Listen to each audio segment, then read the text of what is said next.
हैन कुन कति मङ्सिर 26 गते हो हामीजनाको बर्थडे रचना र एकै दिन तर रचना भन्दा ठुली हो म ठुली हो नि 2 वर्ष 1 वर्ष अनि चटपटे खाँदैछ बिहान बिहानै हैन मन्दिरमा पूजा गरेर चटपटे खान्छ को खान्छ हामी खान्छौँ मेरो आउँदैछ 1 किलो उ चाहिँ फेरि प्याज खाँदैन मेरो चाहिँ फेरि फेभरेट हो प्याज र काँटा मटर खाँदैन तपाईँले देख्न सक्नुहुन्छ हाम्रो केही मिल्दैन दुईजनाको गाइस यो मेरो मामुले किनिदिनु भएको छ तर मैले आज मात्रै लगाएको मेरो बर्थडेमा ल अनि मेरो पनि टप छ हौ ओ यस मेरो पनि छ है मेरो दिदीले किनिदिएको कस्तो सुसुकै देखियोस् केही छैन कस्तो खाउन कम के हेरिबसेको मिठो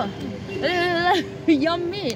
यम्मी भन्छ नि त्यो बच्चा बच्चीहरूले हो म एकदम लक्स हो गाइजहरु ए लक्स खुब अनि पुरा लक्की छु भन्छ गाइज आफै चाहिँ कसरी भनिहाल्नु लक्की छु भनेर चाहिँ अनि कसैले भन्दैन हैन अनि अनि बोयफ्रेन्ड भेट्न जाने अरे हैन अब जाने हो मम्मीले फोन गर्नु भनेर ढाड्दैछ क्या मलाई त उसको बोयफ्रेन्ड पुरा वेट गरिरहेको छ अरे स्कुटीमा कपाल यस्तो उडाएर गर्दै जान्छ अरे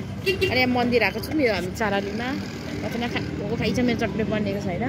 हजुर इयरिङ्स कहाँबाट हो राजकुमारी यही किनेको